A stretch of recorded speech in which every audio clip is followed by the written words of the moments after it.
I'm not going to give you much of a speech. Really, I want to take questions and we'll kind of go down the way you want to go down. So be thinking of what you would want to know about sports or Frisco or even national things, because we're involved at the national stage also. So a little bit about Frisco. Frisco is the fastest growing city in the United States in the last census. So every 10 years, the census does a count of the whole country, and those are the official figures. And so it was 2000, 2010, and the next one's 2020. So from 2000 to 2010, Frisco is the fastest growing city in the country. What's really different is you all. There's really no other place in the country that has the youth Frisco has. The school district's the fastest growing school district in the country, much faster than any other school district. And that translates, as you all see, the number of schools that open here. So there's a lot going on in youth. A few years ago, the Men's Journal, which is a national magazine, named Frisco as the best place to raise an athlete in the country. So clearly we have a lot of sports, but it wasn't always that way. It was a farm. When I moved here in '92, it was just a farm, 6,000 people, really no restaurants, no hotels, not much sports, and it's changed drastically. So you don't just wake up one day and say, we're going to land the Dallas Cowboys. I get that question a lot, by the way. How did you land the Dallas Cowboys? From all the cities in North Texas, how did Frisco land the Dallas Cowboys? But I tell people you don't just land the Dallas Cowboys. They know what makes them successful. They're the #1 sports franchise in the world. And so what you do is build the foundation and the infrastructure where teams want to be. And what that means is they value the demographics, the education levels, they value the hotels, and they value public safety. They want it to be a place where it's safe. They value tourism, where people come and visit. So once you build all the building blocks, all of a sudden you get on their radar. But clearly we also had a reputation, and our reputation was we know how to build public-private partnerships. You will hear that a lot moving forward, public-private partnerships. It's talked about a lot. There's very, very, very few places that actually can implement them, make them work, because it involves public money, it involves partnerships, it involves strategic visions, and many communities just don't understand that. They don't know how to make it work. It also involves education, you all. Very key component of it. Many cities around the state don't really communicate with their school district. They don't have the relationship we do with FISD. That's a big deal because the youth is the future of anything. Sports, education, workforce, all that is really in your hands. So the better we do a better job of educating, the better the future is for our community. So it all really started, we had amateur sports, we had large soccer association, amateur soccer, about 9,000 kids in it.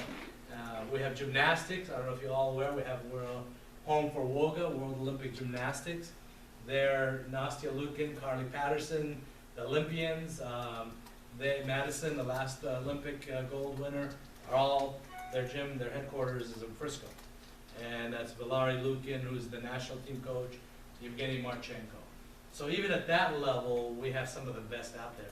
So you look around, you see a lot of stadiums, right? There's Stadium, Cowboys, the Ford Center, you see the Dr. Pepper Arena, Dr. Pepper Ballpark. Buildings mean nothing. They really don't.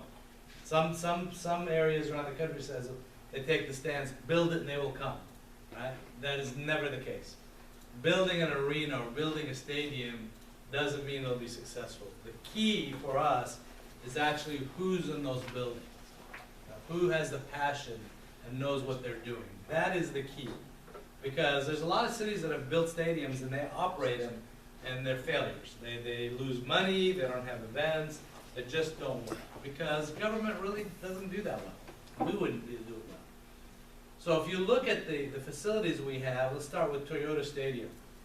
Lamar Hunt, father of football and soccer and all things sports, came to the city of Frisco and we put together the Toyota Stadium, the soccer complex.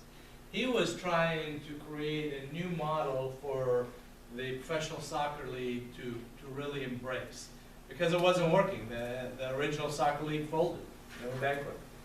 And so he came up with the idea of actually having a concert venue, amateur sports, those 17 tournament fields, and he came to the city of Frisco and we talked about it, And we talked to the school district, and the school district was ready to build a stadium, and this worked out really well. It worked out to be able in the school district, the city of Frisco, and the Hunt Sports Group to build that facility. Became the model for all such facilities around the country. And believe me, they came to look at it. So that put us on the map of how do we build public-private partnerships. That model was really successful. And so jump forward and you see everything else, right? So I'm gonna stop right there because I want to really take questions. Let's see where you want to go with this. So what y'all, anything you want to know about, anything that is of interest to you, anything you want details on? What questions do you have? What's it like dealing with Jerry? What's it like? Amazing. You know, the organization is some of the best I've seen. From a perspective as they really do what they say. For example, we get a lot of developments in our city that you know, they show us a concept plan. And this is what we want to do. We want the city to help, and we want you to be part of it. It looks great on paper, and after the deals are done, what they end up building are really not what they showed us. It's just there's a lot of glitz and glamour that never pans out, right? What the Cowboys showed us is exactly what was built there, and plus something. It was better. So working with them, a lot of people thought it would be a very difficult negotiations. The actual deal, the Cowboys deal, the project, probably only took a few weeks. It was not difficult at all. Very easy. We knew what we could afford. They knew what they needed. Most of the time we spent was discussions on how do we integrate the school district into it, and you all. How does it work? They want, for example, you all, the school district wanted a running track inside there. And we spent a lot of time figuring out if we could make that work. We couldn't in the end. There isn't a track in there, just because logistically it was impossible. So that's what most of the time was spent. It wasn't about money. The money part was fairly easy. So many times, I'll tell you a couple of funny things about that. Everybody loves the Cowboys. Everybody's really excited to have them in Frisco. But Jerry Jones seems to be the cause of all failures and everything in Frisco and everywhere else. Something bad happens, it's Jerry Jones' fault, right? I'm being facetious about it, but you know, if somebody has a problem with their neighbor, it's because we gave Jerry Jones all this money and we can't solve that. He's always blamed for everything. Well, when somebody says we gave him money, that's kind of not true. All the facilities in Frisco are city-owned. That means they're owned by the taxpayer. Toyota Stadium, Ford Center, and Pep Arena, Dr. Ballpark, the Field House, those are all city-owned. You own them, okay? We just don't operate them. So the Ford Center, when we invested money into it, because we own it, we didn't give him a check. We didn't give the Cowboys organization a check. But what we did do is take money from him, because he has invested, the organization has invested over $160 million into the facility. That means they have written the city of Frisco checks to have those added to the facility, and yet the taxpayer still owns it. So we got a lot of value out of it. And then add to that the collaboration between the Cowboys organization, the city of Frisco, and the school district. You all get to use it as a home field stadium, pretty cool. But even more important now, you all will be able to learn from them sports management, sales, rehab, sports medicine, running the cameras, audiovisual, the control room. Have y'all ever seen the control rooms and that thing? Pretty advanced stuff. Those cameras that you look at, approximately $1 million cameras, and you all will get to operate each one. So it really is an educational facility more than a sports facility. So the working with the Cowboys has been really interesting. They own a whole lot of companies. It's not just the Dallas Cowboys. When Jerry Jones bought the team, I think they paid, what, $150 million for it? The team was losing about $1 million a month, a lot of money. Now it's worth over $3 billion, the #1 sports franchise in the world. It's because they know how to market it, and they know how to invest in it. Audiovisual, rehab, hospitality, the Legends is owned by the Cowboys. All those are different business sectors that they operate for the Cowboys. So they really do know what they're doing. And I think it'll be a benefit to you all as you pick up some of those things. So, great question. Yeah, I had a question. Who's approaching who? Like, is the city of Frisco approaching these teams and offering your the services, or are they coming to you generally? It's usually a combination. That's the Cowboys. That's one of the questions that get off about the Cowboys. Who approached who, right? It was mutual. I can't really tell you. Nobody really knows the answer to that. Remember I mentioned the Cowboys have many different companies. One of them is Blue Star Land. Okay, that's a Cowboys company. Well, Blue Star Land developed Starwood way back. So the Starwood neighborhood is a Cowboys venture. Okay? So the Starwood, they already knew about Frisco. We built the foundation. So I think it's usually mutual. Companies, sports teams that want success and want to be an area that's dynamic, that has the right workforce, and that knows how to put these deals together, look at Frisco naturally, just because we have done it. Again, one of our goals as a city, it's not one day we decided to wake up and we're going to do sports. It wasn't like that. It was, how do we build a sustainable city? And that means different things to different people. Financial sustainability, structural sustainability. Businesses always do research and development. They create new products, new services. Sports teams do research and development. That's what they do to survive. Well, cities do not really have that luxury because our revenue streams are very limited. We have property tax, sales tax. And when a city stops growing, those kind of flatten, but expenses keep going up. So our research and development has been tourism. Today we have 4 hotels under construction, 4 more on the drawing board that are coming this way. People are coming. If you look at even retail, you go shopping, right? IKEA, Samoon, those are destination retail. People will drive 100 miles, 150 miles, and come spend their money here. So sports is a byproduct of that. Sports tourism is a byproduct of that. So let me step forward and tell you where this probably is going. You all will really see the benefit as you get older of this. Most people don't see that today. So today, Frisco is the leading edge of amateur sports. We're home for, who plays soccer? Who's played soccer? Anybody? Okay. So, North Texas soccer is based in Frisco. Every state has a soccer association, except 2 states. California and Texas have 2, because they're so big. So in Texas, it's North Texas soccer and South Texas soccer. So half the state soccer programs, their headquarters based right here in Frisco. Then all the states, U.S. youth soccer for the entire country is based in Frisco. And we have the U.S. Soccer Hall of Fame under construction today. We have lacrosse, we have soccer, football, baseball, softball, gymnastics, you name it. Amateur sports is pretty big in Frisco. You have the field house, you have tournaments. So we have that down. Then we have semi-pros, right? You have the Legends, which is the Mavericks Development League. You have the Rough Riders, which is the Rangers AA affiliate. And then you have professional teams. We have the Dallas Cowboys World Headquarters, and you have FC Dallas, professional soccer and football, and the Dallas Stars, corporate headquarters, right? So every professional team in the Dallas-Fort Worth area has a presence right here in Frisco. No other really city in the country has that. So take that, pretty cool, right? But what else do we have? What else do you see that's happening? Have you noticed anything happening on top of all that? So you have amateur sports, semi-pro sports, professional sports. What else are you seeing? People are moving in. What is it? People are moving in. People are moving in, fast growth, but in the sports world, what do you see? They have the D2 football championship that comes down. Yeah, the NCAA, it's actually Division I football championship. They changed the name a few years ago. So let me explain that to you real quick, and we're going to go off that. Right now, the NCAA Division I football has 2 subdivisions.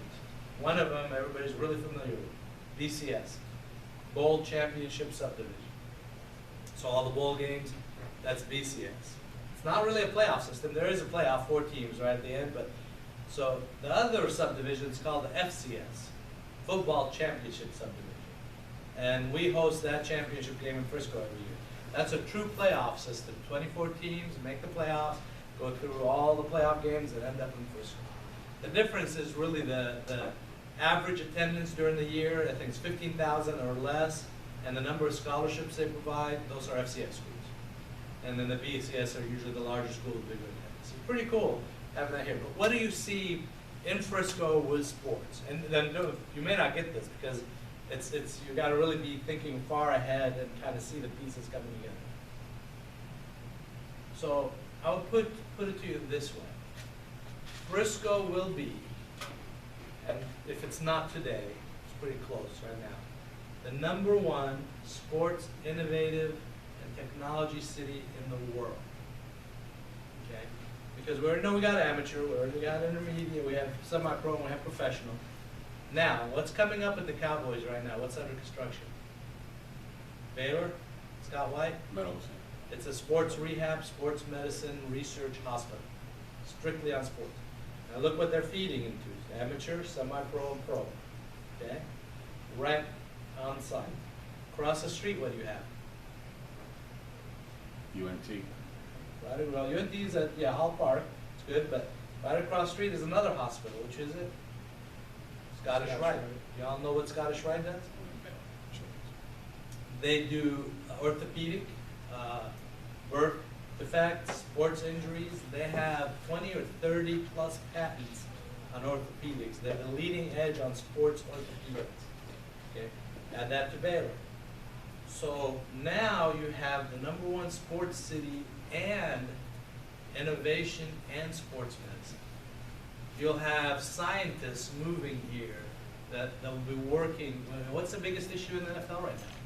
Head injuries, right? Same with soccer.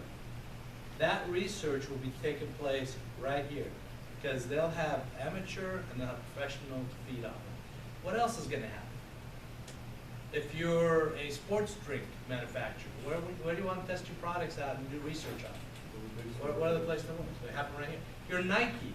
Nike is experimenting right now. I talked to their CEO, building your shoes on the spot. Okay, they'll design it for your feet and build it and make it right there on the spot. They have these manufacturing machines that do that. Where would you put that? Yeah. If you're a researcher, where would you move to? You have it. There's no other place that has it all. So keep an eye on that because there's only one other place in the world that I've identified that even comes close to that. Sheffield, in the UK. They have education, professional sports, research, all that in one place. Not quite at our level, but that's the only city that I've come up with that comes close to us. So it's pretty cool. So that world, thousands of different kinds of jobs involved. It's not just playing a game. It's really everything to do with sports and research. And then you have the up and coming. Cowboys started a company about 6 months ago called Blue Star Sports. They've gobbled up, I think, last count, 8 different companies. All about technology, sports science, and technology, marrying those analytics, data analytics, all about that. So the future of sports is really into that world. So a lot of cool stuff happening that you may not see on the surface, but the foundation set up for it. What else? You got Major League Lacrosse holding their championship game in August. Yeah, we just had a lacrosse NCAA. games here last week. Yep. And indoor track. Correct. Yeah. With MLL coming here, does that maybe mean that somebody might invest in a franchise, bring a franchise to Frisco, especially with the stadium being there, I'd hope? As it kicks off, it looks like a good place. The other sport similar to that is, what do you call it? Like soccer. Donnie Nelson started it. Futsal. Yeah, futsal. That's taken off. Matt's interning with them. Yeah, so Donnie, you know Donnie, and that's a big deal, right? It's really taken off. Where franchises used to sell for $20,000, now it's $500,000. It's really taken off.